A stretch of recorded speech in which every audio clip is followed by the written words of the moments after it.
Episode के starting में सनवू कह रहा होते अभी के लिए इन सारी चीजों को साइड में रखते हैं। मेरे पास एक सवाल है जो मुझे तुम दोनों से पूछना है। आखिरकार तुम दोनों का फाइट के बीच में आके फाइट को रोकने का क्या इंटेंशन था? यहाँ तक कि तुम दोनों ने अपनी पहचान को भी रिवील कर दिया सबके सामने फाइट को रोकने के लिए। ऐसा क्या था जिसकी वजह से तुमने ऐसा किया? क्या तुम उस माउंट हुआ शेख किलर को मुझसे बचाना चाहते थे, या तुम मेरे ऊपर कोई एहसान को चढ़ाना चाहते थे उस फाइट को रोक के, या तुम्हारा कोई और रीजन था? ये सुनकर रीन कहती है मेरा उस माउंट हुआ शेख किलर से कोई भी लेना देना नहीं है, ना उसकी लाइफ को मैं बचाना चाहती थी। उस कमीने से लाइफ से मेरा कोई भी लेना देना नहीं है। वो कमीना जिंदा रहे या मारा जाए उससे मेरे को कोई भी लेना देना नहीं है। ना मैं क्लैन लीडर के ऊपर कोई एहसान चढ़ाना चाहती थी। मैंने बस आपके क्लैन की सेफ्टी के लिए और आपकी सेफ्टी के लिए ऐसा किया, क्योंकि अगर मैं आपको नहीं रोकती तो मुझे अच्छी तरह से पता है आप उस माउंट हुआ शेख किलर के गले को उसके धड़ से अलग कर सकते थे। लेकिन उसके बाद पूरा माउंट हुआ शेख आपका दुश्मन हो जाता, पूरा माउंट हुआ शेख आपको मारने के लिए तूल जाता और आपके क्लैन को, क्योंकि चेंसू माउंट हुआ का एक ऑनरेबल एल्डर था। उसके मरने के बाद सारा माउंट हुआ शेख के मास्टर आपको मारने के लिए आ जाते, और अभी आप इतने ज्यादा पावरफुल नहीं है कि आप पूरे माउंट हुआ शेख के मास्टर्स को अकेले मार दे।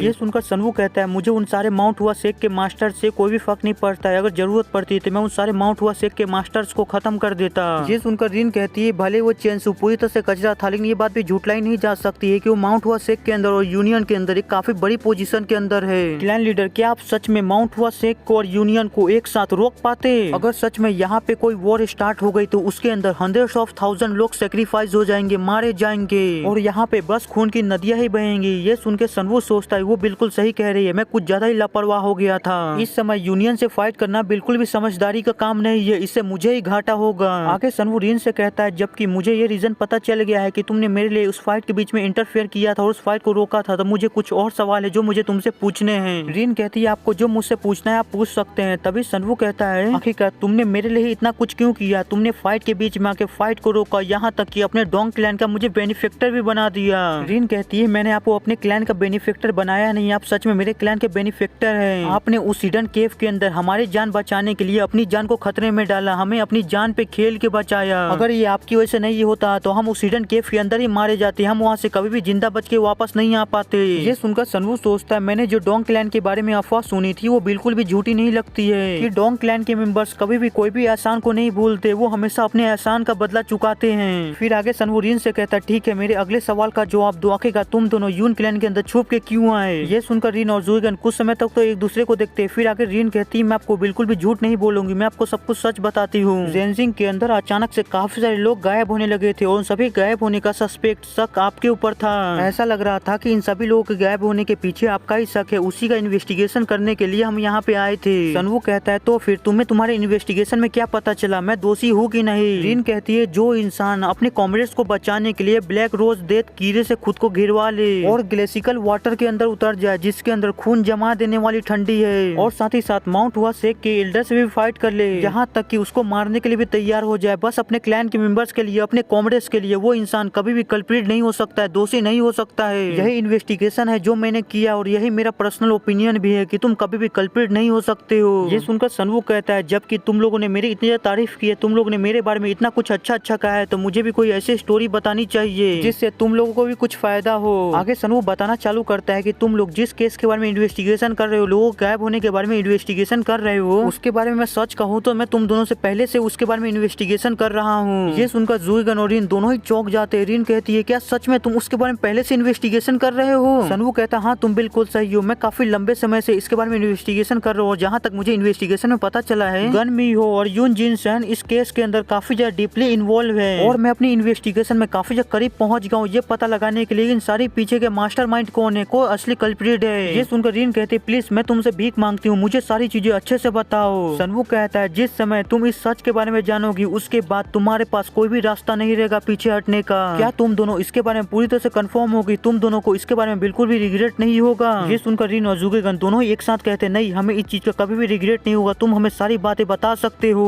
और यहीं पे हमारा सीन चेंज होता है, हमें कहीं पे रात के अंदर माउंटेन्स के अंदर जंगलों का सीन दिखाया जाता है, जहाँ से एक कैरेज गुजर रही होती है और उस कैरेज को काले कपड़े पहने हुए काफी सारे लोग उस कैरेज को लेके जा रहे होते हैं, और वहीं पे हमें उस कैरेज के ऊपर एक इंसान के हाथ को दिखाया जाता है, जिससे हमें पता चलता है कि उस कैरेज के ऊपर काफी सारे इंसानों के लाश पड़े हुए हैं। तभी उस कैरेज के ऊपर से एक इंसान का हाथ गिर जाता है, जिसे ब्लैक रोप वाला बंदा आता है, उसे उठा के फिर से उस कैरेज के ऊपर फेंक देता है। आगे वो सभी ब्लैक रोप वाले बंदे अपने चारों तरफ देखते हैं और जब उन्हें कुछ भी नहीं दिखता है तो फिर से वो अपने आगे रास्ते पे बढ़ जाते हैं। ऐसे ही चलते चलते वो सभी लोग बस बस कुछ ही समय में गुफा के अंदर आ जाते हैं। गुफा के अंदर आने के बाद एक ब्लैक रोप वाला बंदा कहता है, सभी लोग मेरी बात ध्यान से सुनो, जब तक हेड का रिचुअल खत्म नहीं हो जाता हम यहीं पे रुकेंगे और हेड को प्रोटेक्शन देंगे और मेरे साथ और बाकी सब लोग यहाँ पे रुक के प्रोटेक्शन दो। ये सुनकर कुछ लोग उस कैरेज को पकड़ के अंदर की तरफ चले जाते हैं और बाकी सारे बचे हुए लोग वहाँ पे रुक के उस जगह गार्ड करने लगते हैं। तभी एक बंदा वहाँ पे बैठ जाता है और बैठते हुए कहता है, फाइनली इतना ज्यादा चलने के बाद हम अपनी डेस्टिनेशन पे पहुंच ही गए, अब हम बैठ के कुछ समय चैन की सांस ले सकते हैं। उसकी बात को सुन के बाकी सारे लोग भी वहाँ पे रिलैक्स करने लगते हैं और अपने सर पर से उस ब्लैक रोप को हटाने लगते हैं। तभी उस टकले के बाजू वाला इंसान उस टकले से कहता है, इतनी ज्यादा लेट रात को इतना ज्यादा मेहनत करना मुझे बिल्कुल भी पसंद नहीं है। ये सुनकर वो टकला बंदा कहता है, इसके अलावा हमारे पास कोई और चारा भी नहीं है, हमें ऐसा करना ही होगा, हम सिर्फ एक मामूली गार्ड्स हैं। तभी उस टकले बंदे की नजर सामने खड़े 3 लोगों पे जाती है, जिसे देख के वो कहता है कि ये 3 कौन है। ये सुनकर उसके बाजू में खड़ा बंदा उससे बताता है कि मैंने सुना था कि हमारे पास मैन पावर की कमी होने की वजह से हमें दूसरी स्क्वाड से भी कुछ लोगों को भेजा गया था, शायद वो तीनों दूसरे स्क्वाड के मेंबर्स होंगे। ये सुनकर वो टकला बंदा उन तीनों के पास जाता है, उन तीनों से कहते हैं, आप लोग यहाँ पे ऐसे खड़े रहने के बजाय आराम से बैठ के आराम कर सकते हैं। यही कहकर वो टकला बंदा अपना पानी उन लोगों को ऑफर करता है, उन लोगों को अपना पानी देने लगता है पीने के लिए, लेकिन उन तीनों में से कोई भी उसका पानी नहीं लेता है। ये देख के वो हंसते हुए कहता है, मुझे लगता है कि तुम लोग काफी नर्वस हो गए, इस पानी के अंदर कुछ मिलाया होगा। ये सोचकर चलो मैं तुम लोगों के सामने इस पानी को पी के दिखाता हूँ कि इस पानी के अंदर कुछ भी नहीं मिलाया, फिर तुम सभी लोग ये पानी को पी सकते हो। यही कहकर वो उस पानी को पीने लगता है। तभी उसके सामने वाला ब्लैक रोप वाला बंदा उससे पूछता है, क्या यहाँ पे एक ही एग्जिट है बाहर जाने के लिए? वो टकला बंदा पानी पीते हुए कहता है, हाँ यहाँ पे एक ही एग्जिट है बाहर जाने के लिए। ये सुनकर वो तीनों रोप वाले बंदे हंसने लगते हैं। ये देख के उस टकले बंदे को कुछ भी समझ नहीं आता है कि आखिर ये लोग हंस क्यों रहे हैं। लेकिन तभी अचानक से एक शॉट से उस टकले बंदे के ऊपर अटैक हो जाता है और टकला बंदा वहीं पे मारा जाता है। उस टकले बंदे के चिल्लाने की आवाज को सुन के वहाँ पे जितने ब्लैक रोप वाले बंदे होते हैं वो सभी चौंक जाते हैं, वो सभी उस तरफ देखने लगते हैं। वो सभी लोग जैसे उस तरफ देखते हैं तो वो देखते हैं कि सनवू ने उस टकले बंदे को अपनी स्वॉर्ड से मार दिया होता है। ये देख के वो सभी लोग अपनी स्वॉर्ड को सनवू की तरफ तान देते हैं और सनवू से कहते हैं, आखिरकार तुम कमीने कौन हो और तुम यहाँ पे क्या कर रहे हो और तुम्हारी हिम्मत कैसे हुई हमारे एक साथी को मारने की? क्या तुम मरना चाहते हो? तुम्हारी पहचान क्या है? तुम अपनी पहचान को रिवील करो। ये सुनकर सनवू कहता है, मैं अंडरवर्ल्ड का मैसेंजर हूँ जो तुम सभी लोगों को यहाँ पे खत्म करने के लिए आया है। ये सुनकर एक ब्लैक रोप वाला इंसान कहता है, आखिरकार तुम क्या बकवास करो? फिर अपने सारे साथियों से कहता है, सभी लोग अपने हथियार को तैयार कर लो, इसके ऊपर अटैक करो।